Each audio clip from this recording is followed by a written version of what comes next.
Hello, నేను miss రావు. నేను చెప్పేటువంటి ఈ న్యూస్ ఇప్పుడు కాకపోయినా రాబోయేటువంటి రోజుల్లో ఖచ్చితంగా ఇది ఇంప్లిమెంట్ అవుతుంది. ఎక్కువ పిల్లలు ఉంటేనే మేము అద్దెకిస్తాం అనే పరిస్థితికి వస్తుంది. ఇది నేను చెప్పడం కాదు, చంద్రబాబు నాయుడు గారు చెప్పిన మాట నేను మీకు చెప్తున్నా. ఇప్పటికే జపాన్లో దీన్ని అమలు చేస్తున్నారట. అది ఆయనే గుర్తు చేశారు. ఎందుకు అని అంటే ఇలాంటి ఆఫర్స్ చైనా ఈ మధ్యకాలంలో మూడో బిడ్డను కనుక కంటే 16 లక్షలు ఇస్తామన్నారు. మిగతా ఇద్దరు పిల్లలకి 42,000 చొప్పున ప్రతి సంవత్సరం ఆర్థిక సహాయం చేస్తామని చెప్పారు. చైనా లాంటి దేశం. జపాన్ అయితే భారీ ఆఫర్స్ని ప్రకటిస్తోంది. పిల్లలు ఎంతమంది ఉంటే అంత ప్రోత్సాహకాలు ఇస్తామని చెప్పి గవర్నమెంట్ ప్రోత్సహిస్తూ ఉంది. ఒకప్పుడు పూర్వకాలంలో ఎక్కువ మంది పిల్లలను కనే మహిళల్ని వీర మహిళ అలా అనేవాళ్ళట. వాళ్ళకి ఒక బిరుదు ఇచ్చేవాళ్ళంట. అలాగే ఇప్పుడు అలాంటి పరిస్థితి వచ్చింది. ప్రపంచవ్యాప్తంగా జనాభా సంఖ్య తగ్గిపోతుంది. జనాభా సంఖ్య తగ్గిపోతుందంటే దాని అర్థం సంతానోత్పత్తి తగ్గిపోతుంది. వృద్ధుల సంఖ్య పెరిగిపోతున్నారు. ఇది ప్రపంచ దేశాలకి ఒక ప్రమాదకరమైనటువంటి సిగ్నల్. అందుకే చంద్రబాబు నాయుడు గారు ప్రతి వేదిక మీద మీరు పిల్లల్ని కనండి అని చెప్తున్నారు. మన ప్రభుత్వాలు కూడా రాబోయేటువంటి రోజుల్లో ఖచ్చితంగా ఇలాంటి స్కీముల్ని ప్రకటించే అవకాశం ఉంది. పథకాలని అనౌన్స్ చేసేటువంటి పరిస్థితి కనిపిస్తూ ఉంది. సంతానోత్పత్తి రేటును కనుక గమనిస్తే ఇప్పుడు జపాన్లో ఎక్కువ మంది పిల్లలు ఉంటేనే రెంట్కి ఇస్తున్నారట పిల్లని. ఇప్పుడు మనకి హైదరాబాద్లో తీసుకుంటే ఎక్కువ మంది పిల్లలు కాదు కదా, మీరు ఎంతమంది అని అడుగుతారు. రెంట్కి అడిగితే 2 లేదంటే 3, అది కూడా పెద్దోళ్ళు ఉండకూడదు. ఓ భార్య భర్త, ఒక పిల్ల లేదంటే పిల్లోడు, ముగ్గురే ఉండాలి, అంతకుమించి ఉండకూడదు. దాదాపుగా 100కి 80 మంది 90 మంది ఇదే అడుగుతారు రెంట్కి ఇచ్చేటువంటి వాళ్ళు. మీరు ఎంతమంది ఉంటారు? మీ వైఫ్ ఏం చేస్తుంది? మీ పిల్లలు పెద్దోళ్ళ చిన్నోళ్ళ? ఇవన్నీ యక్ష ప్రశ్నలు అన్నీ వేసి అప్పుడు రెంట్కి ఇస్తారు. మళ్ళీ వీళ్ళు రెంట్కి ఎక్కువ కావాలి, రెంట్ ఎక్కువ కావాలి, మనుషులు ఇద్దరే ఉండాలి. ఆ ఇద్దరు కూడా మళ్ళీ ఉదయాన్నే లేచి జాబ్స్కి వెళ్ళిపోవాలి, ఉండకూడదు ఇంట్లో. ఇది వీళ్ళ కాన్సెప్ట్. హైదరాబాద్లో చాలామంది 100కి 90 మంది కాన్సెప్ట్ ఇలానే ఉంది, రెంట్కి ఇచ్చేటువంటి వాళ్ళ పరిస్థితి. దీంతోపాటు వాళ్ళ శాలరీ తేవాలి, ఏటీఎంలో డ్రా చేయాలి, కరెన్సీ ఇవ్వాలి, ఆన్లైన్లో మళ్ళీ పే చేయకూడదు. ఎందుకంటే ఇన్కమ్ ట్యాక్స్ కట్టాలి కదా. ట్యాక్స్ కట్టేటప్పుడు వాళ్ళు రిటర్న్స్ మన పాన్ కార్డ్ నెంబర్ కూడా చెప్పరు వాళ్ళు. ఇలాంటి పరిస్థితి ఉంది హైదరాబాద్లో. కనీసం దీని మీద మేజర్ సిటీస్లో, వైజాగ్లో కానీ, విజయవాడలో కానీ, హైదరాబాద్లో కానీ, బెంగళూరులో కానీ, ఢిల్లీలో కానీ, ముంబైలో కానీ వీటన్నిటి మీద దృష్టి పెట్టకపోతే చాలా టఫ్ రాబోయేటువంటి రోజుల్లో. లాస్ట్ ఎలక్షన్ అప్పుడు 2023 అసెంబ్లీ ఎన్నికలప్పుడు రేవంత్ రెడ్డి గారు కొంత ఈ రెంట్కు ఉండేటువంటి వాళ్ళ మీద కొంచెం అనుకూలంగా మాట్లాడారు. రెంట్ కంట్రోల్ యాక్ట్ని పకడ్బందీ చేస్తాము అని చెప్పేసి. కానీ అది చేసినటువంటి దాఖలాలు ఇప్పటికి కూడా ఇలాంటి పరిస్థితి. అయితే రాబోయేటువంటి రోజుల్లో మీ ఇల్లు తీసుకోవడానికి కూడా ఎవరు ఉంటారు? ఎందుకంటే జనాభా సంఖ్య తగ్గిపోయిన తర్వాత మీ ఇల్లు రెంట్కి తీసుకునే వాళ్ళు ఎవరు ఉంటారు? అప్పుడు ఎక్కువ మంది పిల్లలు ఉన్న వాళ్ళకి రెంట్కి ఇస్తామని చెప్పి బోర్డులు పెట్టుకోవాలి మీరు. ఇప్పుడు చంద్రబాబు నాయుడు గారు కూడా అదే చెప్తున్నారు.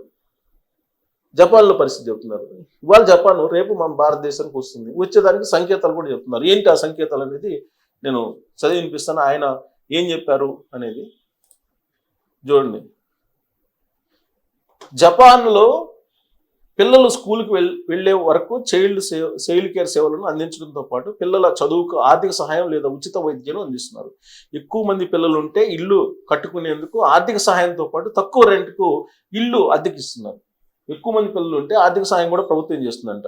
ఇల్లు రెంట్కి కూడా తక్కువకి ఇస్తున్నారంట ఎక్కువ మంది పిల్లలు ఉంటే.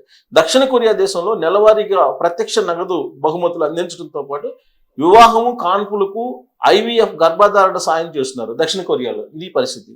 సింగపూర్ దేశంలో బేబీ బోనస్ స్కీమ్ కింద పుట్టిన ప్రతి శిశువు కోసం కొంత నగదు అందిస్తున్నారంట. అంటే జపాను, దక్షిణ కొరియా, సింగపూరు, ఇప్పుడు ఆల్రెడీ చైనా ఆల్రెడీ ప్రకటించింది. మ్యాచ్ సేవింగ్స్ కింద ప్రభుత్వ సొమ్మును జోడించి పిల్లల ఖాతాలో వేస్తున్నారు.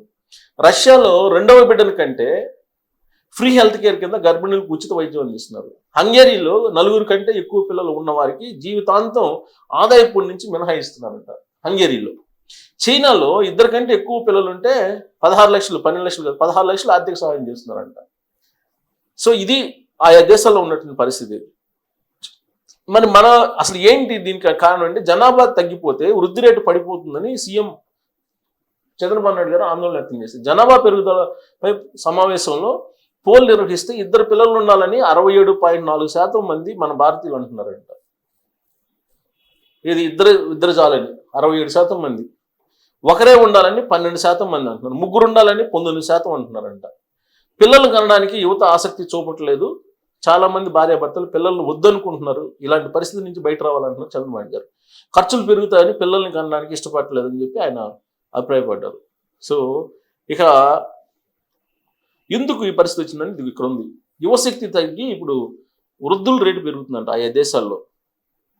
దేశంలో ఇక్కడ చూడండి, ఇక్కడ సంతానోత్పత్తి రేటు అమెరికాలో యాక్చువల్గా సగటు రేట్ ఎంత ఉండాలి? 2.1 ఉండాలి, 2.1 దాకా ఉండాలి.